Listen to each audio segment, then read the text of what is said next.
Good morning and good evening friends. चलिए friend, चलते हम लोग आज के सेट के पहले क्वेश्चन में। पहला क्वेश्चन क्या कह रहा है, निम्नलिखित में कौन सा स्थान या क्षेत्र भारतीय घुड़खर का प्राकृतिक आवास है। सबसे पहले जानेंगे कि ये घुड़खर का मतलब क्या है। इस घुड़खर का मतलब है, एक तो घुड़ का मतलब हो गया आपका घोड़ा और खर का मतलब हो गया गधा। या आप ऐसे कहें कि इस वर्ड को हम दूसरे तरीके से लिख सकते हैं, जंगली गधा। क्या कर सकते हैं, जंगली गधा का प्राकृतिक आवास क्या है। तो जब जैसे ही जंगली गधा देखेंगे तो आपको शायद याद आ जाए कि ये क्वेश्चन क्या है, रिपीटेड है। जंगली गधा के लिए हम लोगों ने जगह क्या बताया था, आपका गुजरात बताया था। और गुजरात में क्या है, कच्छ का रण है। तो ऑप्शन नंबर ए सही है। याद रखिएगा, भारतीय गुरखर का मतलब हो गया भारतीय में जंगली गधा है। और क्या है, ये गुजरात का जंगली गधा या बलूची जंगली गधा भी कहा जाता है। ठीक है, कहाँ पाया जाता है ये, लघु कच्छ रण में। नेक्स्ट क्वेश्चन है, स्वर्ण जयंती ग्राम रोजगार योजना, स्वरोजगार योजना वर्ष डैश में शुरू की गई थी। याद रखिएगा, ये जो स्वरोजगार योजना है ये स्टार्ट किया गया था 1999 में, यानी कि 1999 में। ऑप्शन नंबर डी सही है। नेक्स्ट है, सलार जंग संग्रहालय किस शहर में स्थित है। ऑप्शन है हैदराबाद, चेन्नई, तिरुवनंतपुरम और बेंगलुरु। आंसर क्या होगा, सलार जंग संग्रहालय जो है वो हैदराबाद में है। ऑप्शन नंबर ए सही है। ठीक है, नेक्स्ट क्वेश्चन क्या है आपका, चाणक्य डैश के शासनकाल में प्रधान अमात्य थे। तो याद रखेंगे, आप लोगों को मेरे हिसाब से पता भी होना चाहिए कि चाणक्य जो है किसके शासनकाल में थे। तो चाणक्य को हम लोग क्या कौटिल्य भी कह सकते हैं, विष्णुगुप्त भी कह सकते हैं। ठीक है, और चाणक्य का ही बुक लिखा हुआ है क्या, अर्थशास्त्र। तो किसके शासनकाल में थे, ऑप्शन डी चंद्रगुप्त मौर्य के शासनकाल में थे। या ये कहिए कि चंद्रगुप्त मौर्य को राजा बनाने में जो बहुत बड़ा योगदान किनका है, उनके गुरु चाणक्य का है। नेक्स्ट क्वेश्चन क्या है, निम्नलिखित खिलाड़ियों में से कौन सा खिलाड़ी एक भारतीय पेशेवर टेनिस खिलाड़ी है। तो टेनिस खिलाड़ी है आपसे पूछ रहा है। ऑप्शन में देखिए, प्रकाश पादुकोण ये बैडमिंटन से हैं, कुलदीप यादव क्या है, क्रिकेटर हैं, और पुलेला गोपीचंद जो है ये आपको दिख रहा होगा, ये भी शायद क्या है आपके बैडमिंटन से ही है। तो आंसर क्या होगा, option number B Rohan Bopanna जो है ये प्रॉपर क्या है, एक टेनिस खिलाड़ी है। ठीक है, चलें आगे। नेक्स्ट क्वेश्चन है, निम्नलिखित में से किस संविधान संशोधन अधिनियम के तहत संविधान संशोधन विधेयक के लिए राष्ट्रपति को अपनी सहमति प्रदान देना अनिवार्य कर दिया गया था। देखिए, जैसे ही लाइन पढ़ेंगे ना, राष्ट्रपति को अपनी सहमति प्रदान देना मतलब प्रदान देना अनिवार्य कर दिया गया था, तो आपको याद आएगा 42वां संविधान संशोधन। लेकिन याद रखिएगा, 42वें संविधान संशोधन में लिखा है कि कैबिनेट, जिसका आर्टिकल 74 में जिक्र है, कैबिनेट द्वारा दिए गए डिस्कशन को मानना अनिवार्य किया गया है संविधान संशोधन 42वें के तहत।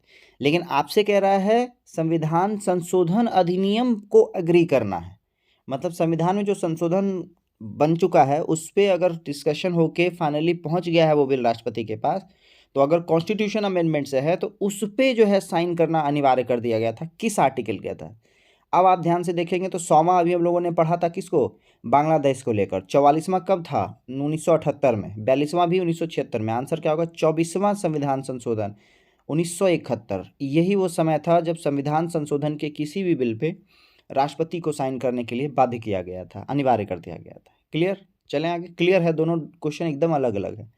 नेक्स्ट है, बाल न्याय यानी बच्चों की देखभाल और संरक्षण विधेयक 2014 किस बात की अनुमति देता है।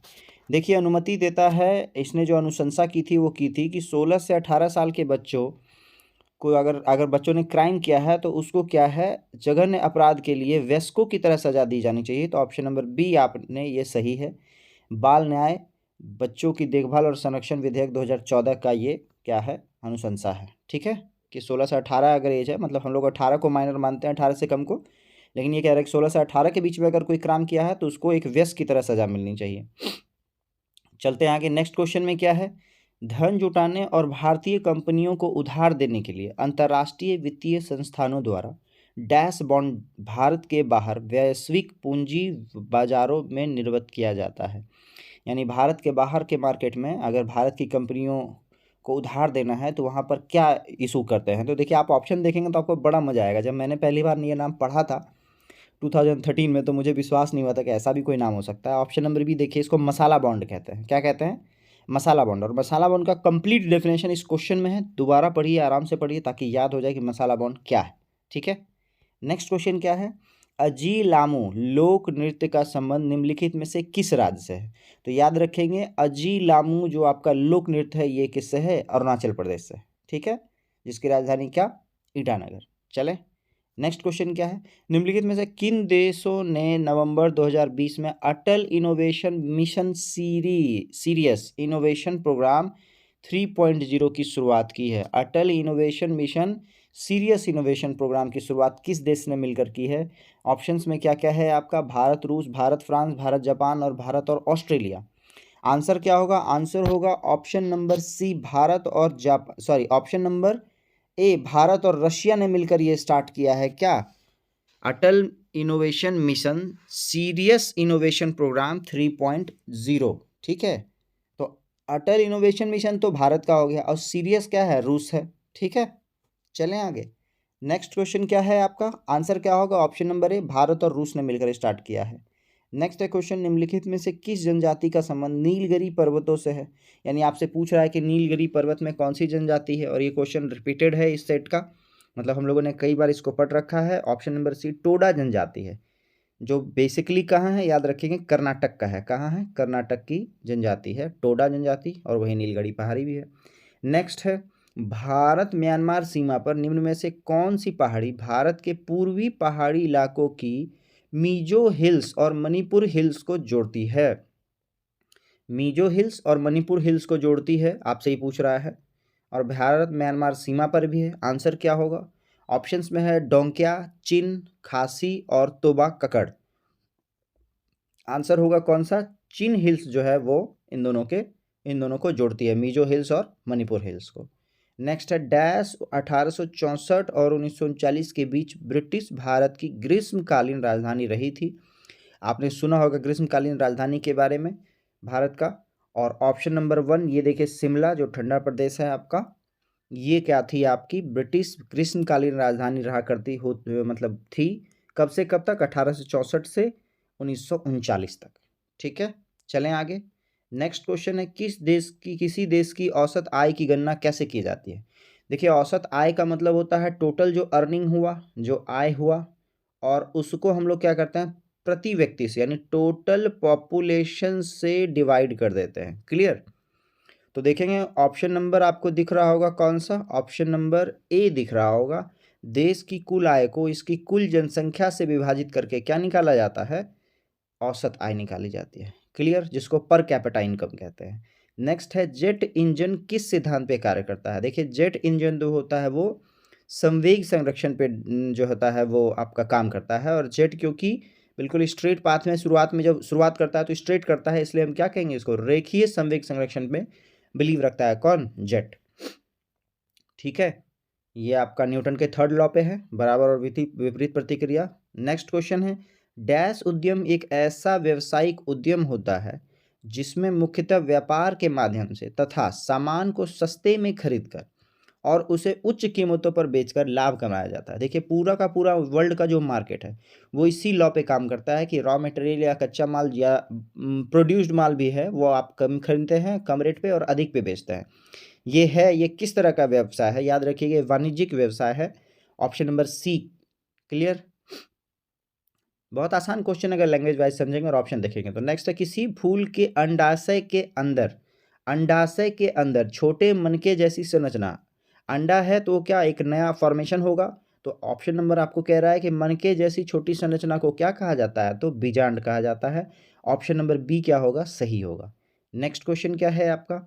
ट्रांसजेंडर बच्चों की देखभाल और सुरक्षा के लिए भारत का पहला घर स्थापित किया गया है, कहाँ किया जाएगा? कहाँ?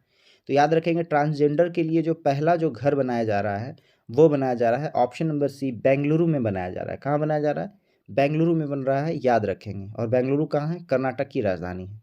नेक्स्ट क्वेश्चन है आपका, महान फुटबॉलर डिएगो माराडोना जिसकी मृत्यु नवंबर 2020 में हुई थी, के नेतृत्व में उसके देश अर्जेंटीना, यानी याद रखिएगा कि डियो माराडोना जो है वो कहाँ से हैं? अर्जेंटीना से हैं, ने डैश में फीफा विश्व कप खिताब जीता था। फीफा जैसे ही बोल दिया तो फुटबॉल का एक बहुत बड़ा क्या बोलते हैं, एक टूर्नामेंट है, जिस तरह हम लोग वर्ल्ड कप कहते हैं वैसे कहते हैं, ये विश्व कप के बारे में बात कर रहा है। और डिएगो मैराडोना कब की है, कहाँ के हैं? अर्जेंटीना के हैं। उनकी मृत्यु 2020 में हुई है और पूछ रहा है कि अपने दम पे उन्होंने कौन सा विश्व कप जिताया, फीफा वर्ल्ड कप। तो आंसर क्या होगा? आंसर होगा ऑप्शन नंबर डी, 1986 का फीफा विश्व कप उन्होंने अपने नेतृत्व में रहकर जिताया था। ठीक है, नेक्स्ट क्वेश्चन क्या है आपका? निम्नलिखित में कौन सा नियम यह कहता है कि दो वस्तुओं के बीच लगने वाला बल उनके द्रव्यमान के गुणनफल के समानुपाती होता है, यानी m1 इंटू m2, और इसी में और एक जुड़ा हुआ है आपका m1 into m2 bye are square होता है। तो ये m1 इंटू m2 जो है ये कैसा है? ये बोल रहा है आपका जो उनके बीच लगने वाला बल जो है ना, ये बेसिकली ग्रेविटेशन फोर्स है। तो ऑप्शन नंबर बी है। ग्रेविटेशन फोर्स में हर चीज़ बताया गया है कि एक दूसरे को खींचती है अपने वेट के अकॉर्डिंग। मतलब अगर एक बॉल भी पृथ्वी पे गिर रहा है तो बॉल भी पृथ्वी को खींच रहा है और पृथ्वी भी बॉल को खींच रहा है। क्लियर? चले आगे। नेक्स्ट क्वेश्चन क्या है? क्वेश्चन नंबर 21 क्या कह रहा है? क्वेश्चन नंबर 21, भारत की जनगणना 2011 के अनुसार डैश वर्ष और उससे अधिक आयु का कोई भी व्यक्ति जो किसी भाषा को समझ और पढ़ और लिख सकता है साक्षर माना जाएगा। यानी कि सीधा सीधा पूछ रहा है 2011 में जो साक्षर मानने का जो मिनिमम एज था वो कितना था? तो ऑप्शन नंबर ए जो है वो 7 साल माना गया है। 7 साल का अगर बच्चा कोई लैंग्वेज को समझ रहा हो, पढ़ रहा हो और लिख सकता हो तो वो क्या है? लिटरेट है, साक्षर है। नेक्स्ट क्वेश्चन है, समुद्री निकायों और समुद्र में डैश पानी होता है। ऑप्शन देखेंगे तो आपको पता चल जाएगा कि समुद्र में कैसा पानी होता है। समुद्र में कैसा पानी होता है उसको हम लोग कहते हैं खारा। अगर क्वेश्चन में नमकीन देता तो हम कहते हैं कि समुद्र में नमकीन पानी होता है। क्लियर? नेक्स्ट क्वेश्चन क्या है? सर्वोच्च भारतीय नागरिक पुरस्कार भारत रत्न निम्नलिखित में से किस वर्ष से आरंभ किया गया है?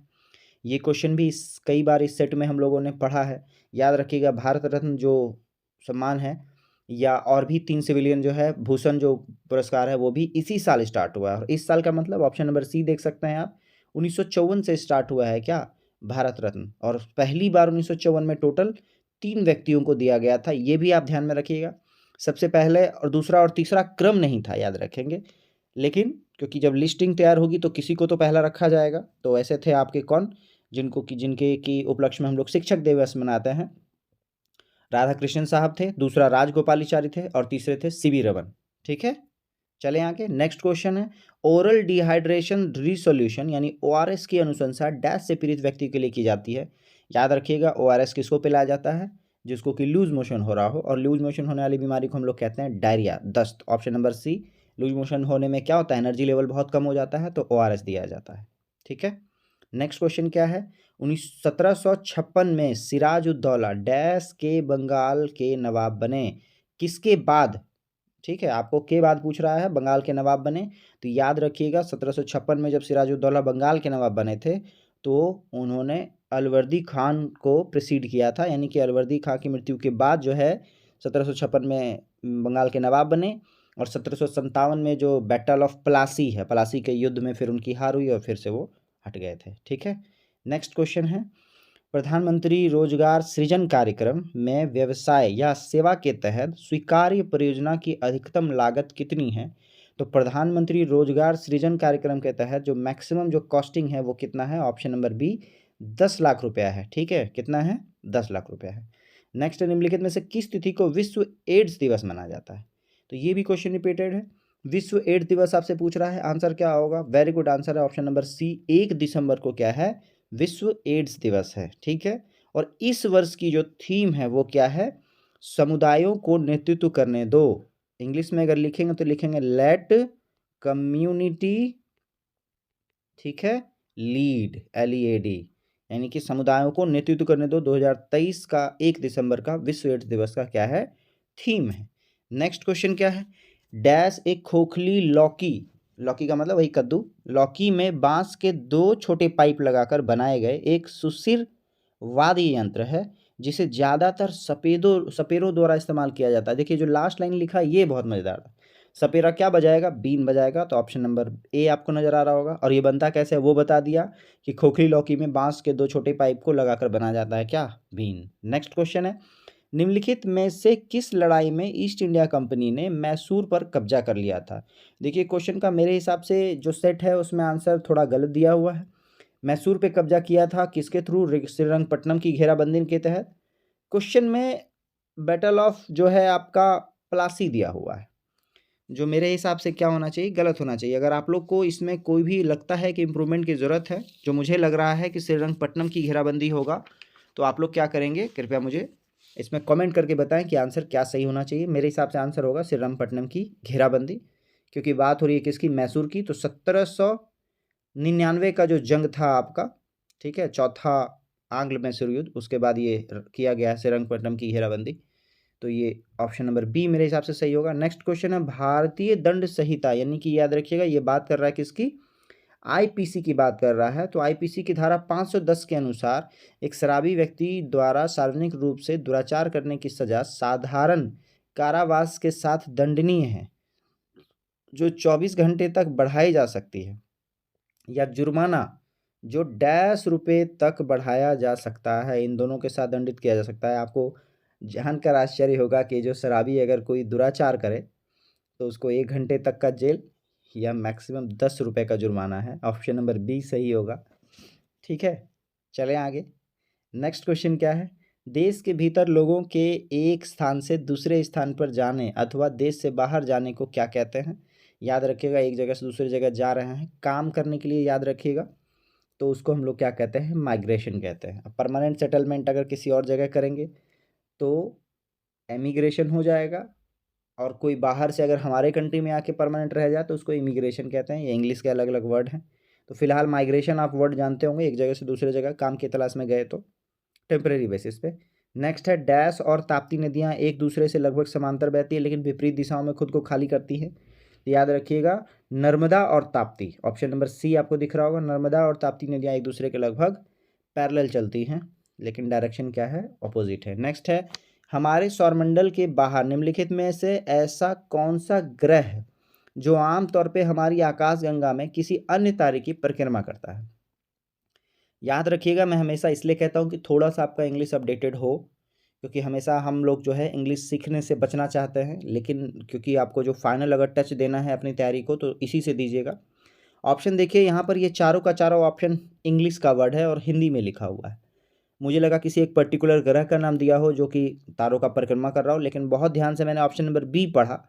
ऑप्शन नंबर बी कह रहा है एक्सो प्लैनेट।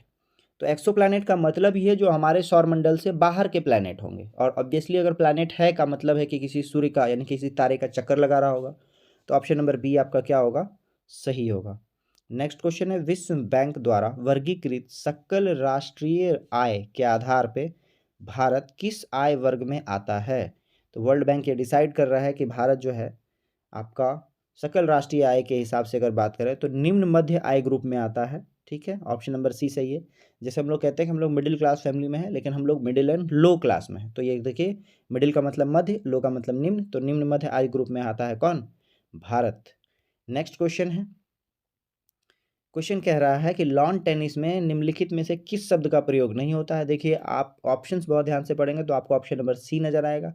स्कूप एक ऐसा वर्ड है जो कि क्रिकेट से रिलेटेड है, तो ऑप्शन नंबर सी सही होगा। लॉन टेनिस में इसका यूज़ नहीं होता है। अच्छा, होता कौन कौन सा ये भी ध्यान में रखिएगा, स्मैश यूज़ होगा, ड्यूश यूज़ होगा और एस यूज़ होगा।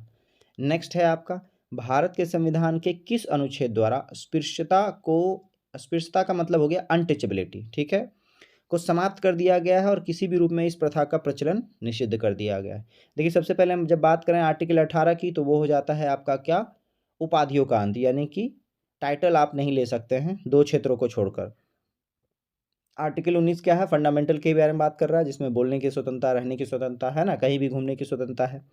जो अनटचेबिलिटी के बारे में है वो है आपका आर्टिकल 17 में। ठीक है, ऑप्शन नंबर ए आर्टिकल 17 में है अनटचेबिलिटी का एबोलिशन। नेक्स्ट क्वेश्चन है, नवंबर 2020 में प्रधानमंत्री नरेंद्र मोदी द्वारा वीडियो कॉन्फ्रेंस के माध्यम से डैश राज्य में स्टैच्यू ऑफ पीस, यानी देखिए, आपको लग रहा होगा कि नवंबर 2020 का करंट है, हम लोग को याद नहीं करना है, लेकिन मैं हमेशा कहता हूँ कि क्वेश्चन को थोड़ा सा ध्यान से देखिए, हो सकता है रिलेवेंसी हो उसमें कुछ ना कुछ करंट को लेकर भी। ये स्टैटिक करंट है, सीधा सीधा पूछ रहा कि स्टैचू ऑफ पीस जो है बनाया गया है वो कहाँ बनाया गया है, बस सीधा सीधा क्वेश्चन है।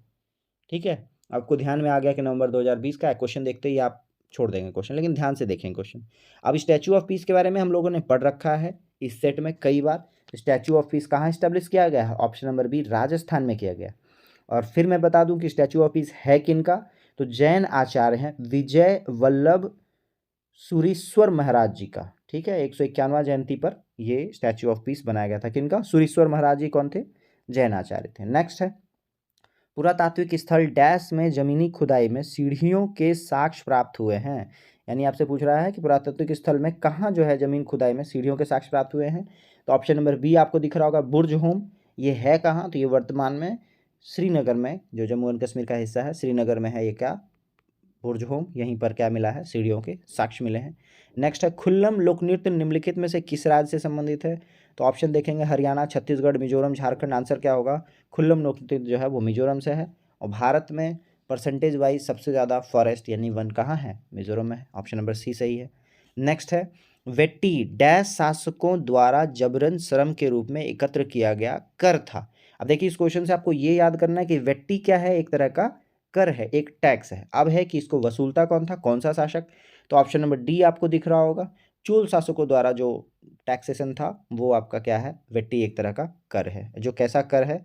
श्रम के रूप में एकत्र किया जाने वाला कर है। नेक्स्ट है, अरुणाचल प्रदेश के औंजा जिले के सीमावर्ती गांव किबिथू में वाइब्रेंट विलेज प्रोग्राम, देखिए ये वर्ड इंग्लिश का है फिर और हिंदी में लिखा है, वाइब्रेंट विलेज प्रोग्राम किसने लॉन्च किया? तो याद रखिएगा अरुणाचल प्रदेश में वाइब्रेंट विलेज प्रोग्राम किसने शुरू किया? हमारे देश के माननीय गृह मंत्री, option number C, Amit Shah के द्वारा शुरुआत किया गया है वाइब्रेंट विलेज प्रोग्राम। कहाँ पे? अरुणाचल प्रदेश में। नेक्स्ट है, निम्नलिखित में कौन सी राज्य या केंद्र शासित प्रदेश सरकार 13 से 15 अप्रैल 2023 तक 3 दिवसीय बैसाखी महोत्सव 2023 का आयोजन करेगी? जैसे बैसाखी आता है हमारे दिमाग में पंजाब आता है, ऑप्शन में पंजाब है नहीं, तो आपसे ही पूछ रहा है 13 से 15 अप्रैल, टाइमिंग भी दे दिया, 3 दिन मना रहे हैं बैसाखी। कहाँ मना रहे हैं? तो याद रखेंगे option number B, Jammu and Kashmir में मनाया गया है बैसाखी महोत्सव 3 दिन के लिए, ठीक है। नेक्स्ट क्वेश्चन क्या है, सांख्यिकी में अंतर्राष्ट्रीय पुरस्कार 2023 से किसे सम्मानित किया गया, जिसे अक्सर सांख्यिकी का नोबेल पुरस्कार कहते हैं। सांख्यिकी का मतलब स्टैटिस्टिक्स की बात कर रहा है, तो स्टैटिस्टिक्स अवार्ड किसको मिला है? तो ऑप्शन देखेंगे तो आपको क्या समझ में आएगा, ऑप्शन में आपको option A C Radhakrishna Rao, option number A यही सही है आपका, इन्हीं को मिला है 2023 का अंतर्राष्ट्रीय पुरस्कार सांख्यिकी का, स्टैटिस्टिक्स का, ठीक है। कौन से? सी Radhakrishna Rao.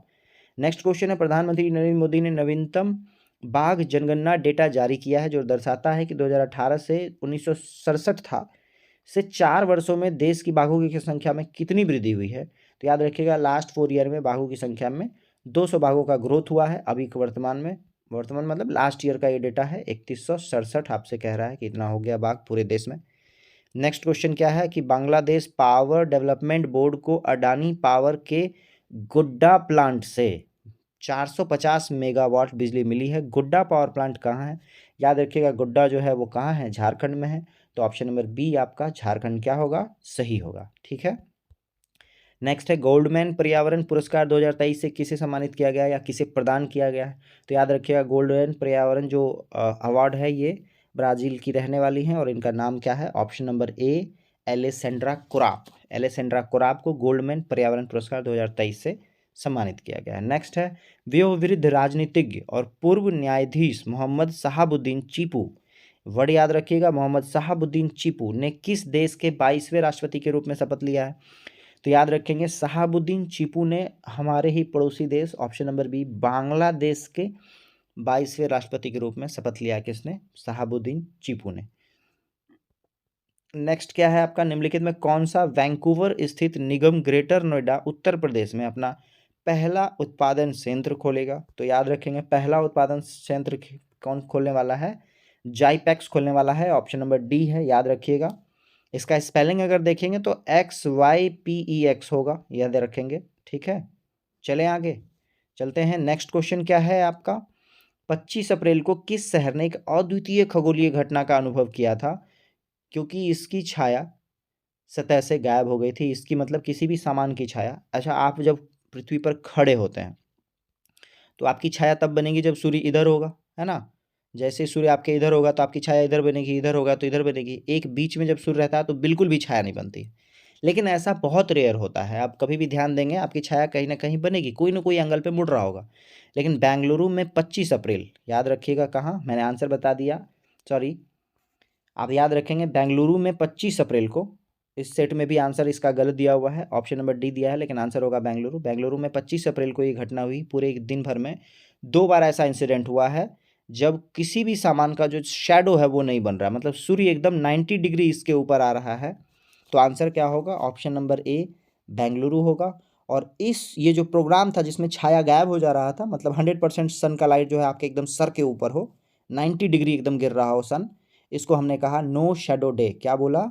No shadow. Shadow का मतलब क्या? छाया। डे कब मनाया गया? 25 अप्रैल को मनाया गया। ठीक है, ऐसा 2 बार हुआ उस दिन। नेक्स्ट क्वेश्चन, क्वेश्चन नंबर 50 क्या कह रहा है? विश्व बौद्धिक संपदा हर दिवस 26 अप्रैल को मनाया जाता है, यानी वर्ल्ड इंटेलेक्चुअल प्रॉपर्टी के बारे में बात कर रहा है। तो वर्ल्ड इंटेलेक्चुअल प्रॉपर्टी यानी कि विश्व बौद्धिक संपदा दिवस 2023 का थीम क्या है? तो याद रखेंगे इसका थीम, ऑप्शन नंबर ए पढ़िए आप, त्वरित नवाचार, है ना, और रचनात्मक महिला और आईपी। देखिए अभी मैंने कहा इंटेलेक्चुअल प्रॉपर्टी, ठीक है, वर्ल्ड इंटेलेक्चुअल प्रॉपर्टी, आईपी जैसे आया तो याद रखिएगा थीम में भी आईपी है आपका। ठीक है, नवाचार का मतलब यहाँ पर इनोवेशन के बारे में बात कर रहा है।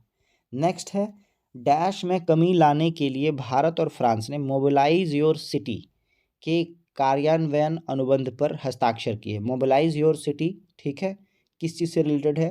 तो ग्रीन हाउस गैस से रिलेटेड है, ऑप्शन नंबर ए सही है।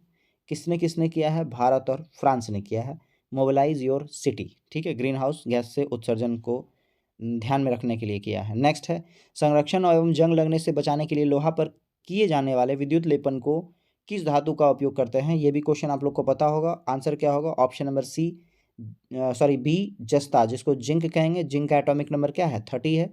जब बात करेंगे क्रोमियम की, तो क्रोमियम का एटॉमिक नंबर क्या है? 24 है। जब टीन कहेंगे तो मैं हमेशा कहता हूँ टीन का डब्बा कितना? 50 लीटर का, यानी एटॉमिक नंबर 50 है। ठीक है, आंसर क्या होगा? जिंक का यूज़ करते हैं हम लोग यशद लेपन में। चलें आगे, नेक्स्ट क्वेश्चन क्या है आपका?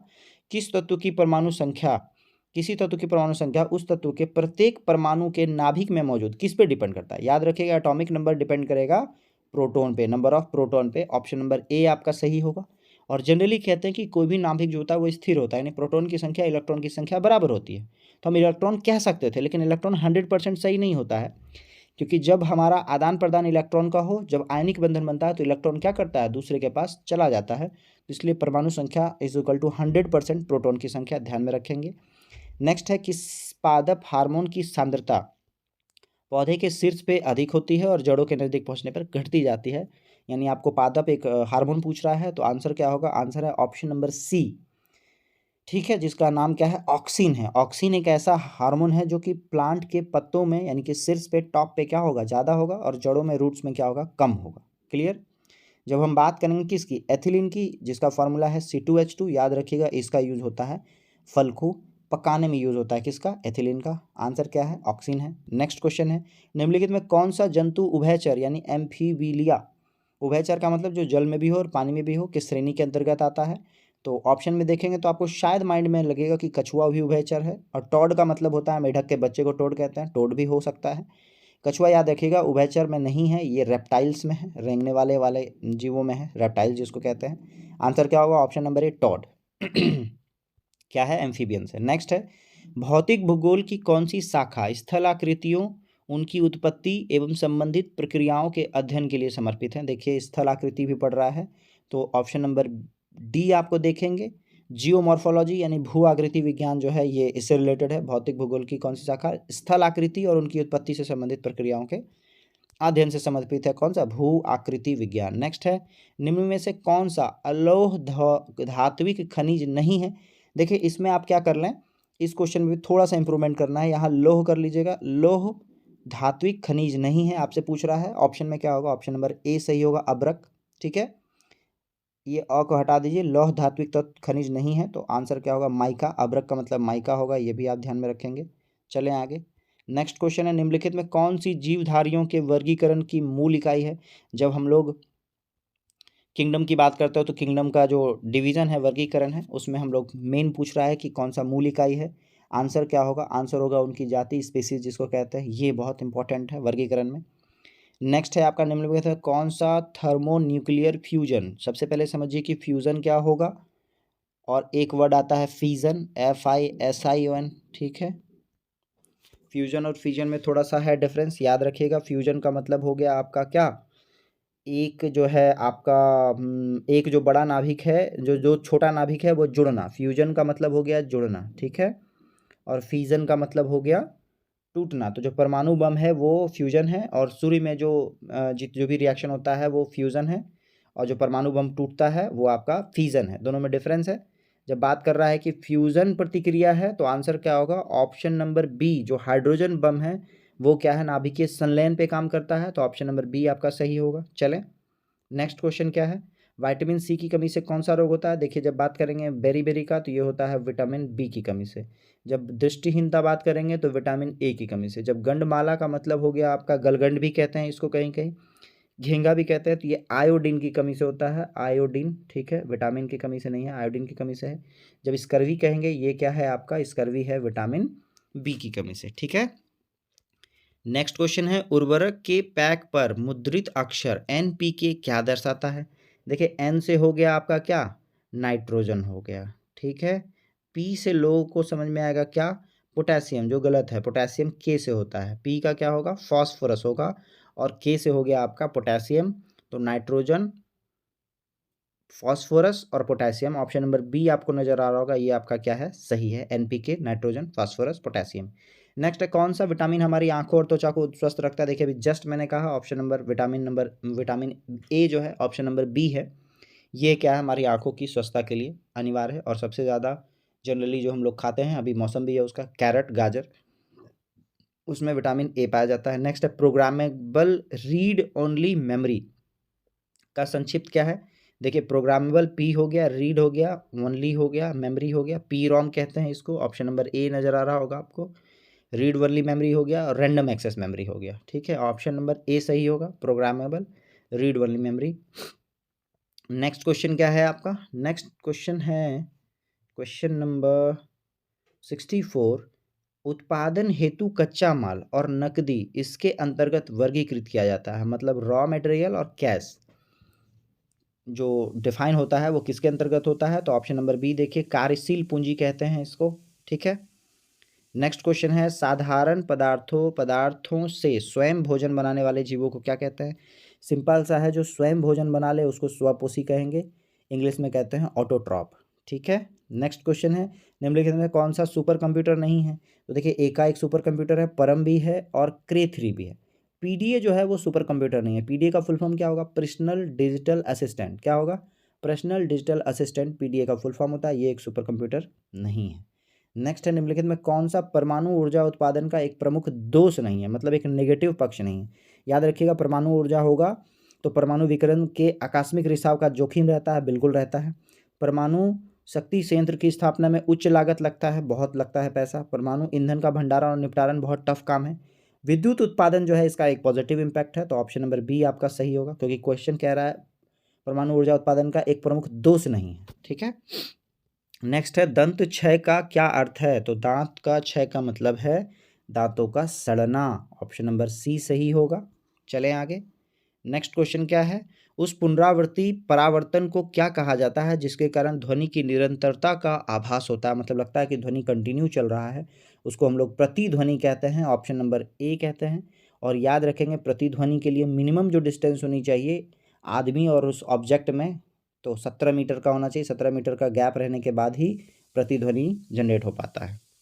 चलते हम लोग अगले क्वेश्चन में। अगला क्वेश्चन क्या है, अगला क्वेश्चन है, तारों के विभिन्न समूह द्वारा गठित या निर्मित विभिन्न प्रतिरूप क्या कहलाते हैं। याद रखिएगा, तारों का जो विभिन्न समूह कोई अगर फिगर बना दे तो उसको हम लोग क्या कहते हैं, ऑप्शन नंबर डी, तारामंडल कहते हैं, कॉन्स्टेलेशन कहते हैं। और यही तारामंडल में सप्तऋषि को देखा जाता है, धनु को देखा जाता है, मृगशीर्ष को देखा जाता है ना।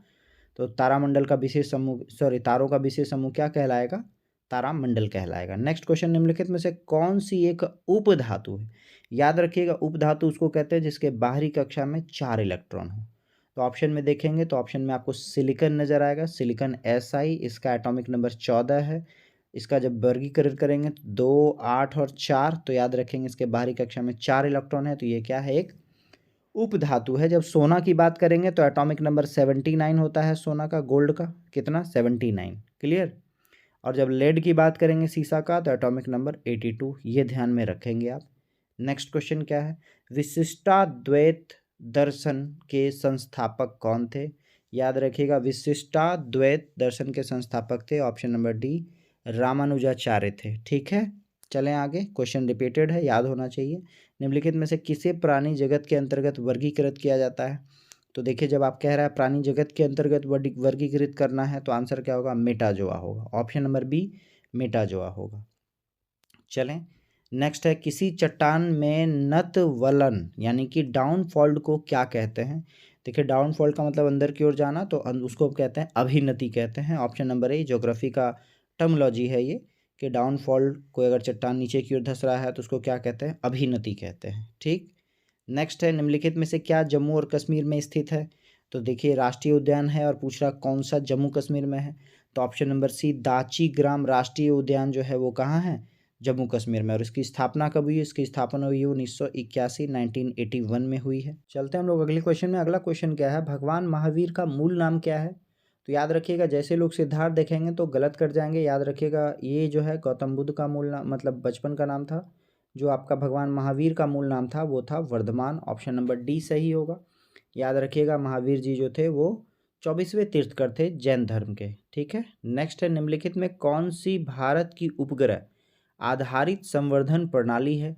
उपग्रह आधारित संवर्धन प्रणाली है जिसको हमने गगन कहा था। ठीक है, ये भी क्वेश्चन रिपीटेड है। गगन के बारे में हम लोगों ने डिस्कशन कर रखा है। अगर आप में से कोई गगन का फुल फॉर्म बता सके तो कमेंट बॉक्स में ज़रूर बताइएगा। चलते हैं हम लोग अगले क्वेश्चन में। अगला क्वेश्चन क्या कह रहा है कि 2022 में राष्ट्रमंडल खेल यानी कि कॉमनवेल्थ गेम्स जो है कहाँ आयोजित हुआ था?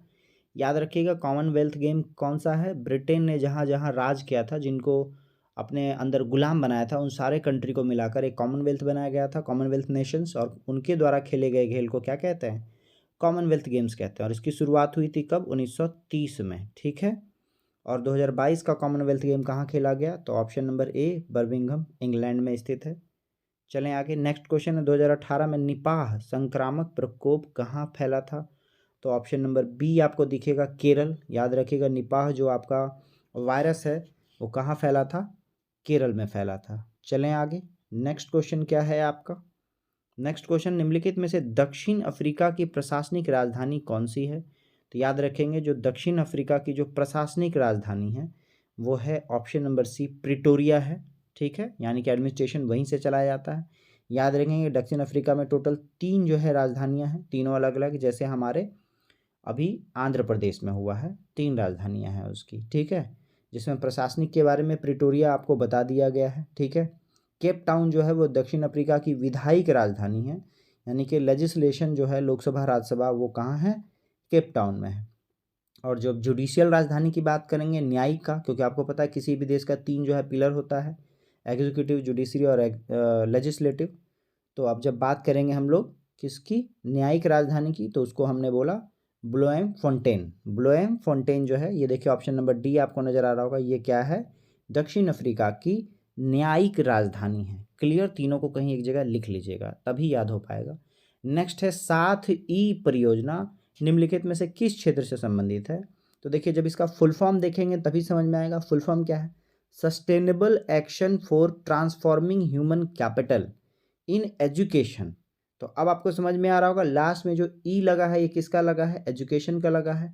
तो ऑप्शन नंबर सी सही होगा। 7E परियोजना का संबंध किससे है? शिक्षा से है। फुल फॉर्म है sustainable action for transforming human capital in education. तो आंसर ऑप्शन नंबर सी, शिक्षा विभाग। तो ये था हमारे आज के सेट का last question. I hope so आपको सेट में मज़ा आ रहा हो। आप सबों का यहाँ तक आने के लिए बहुत बहुत धन्यवाद।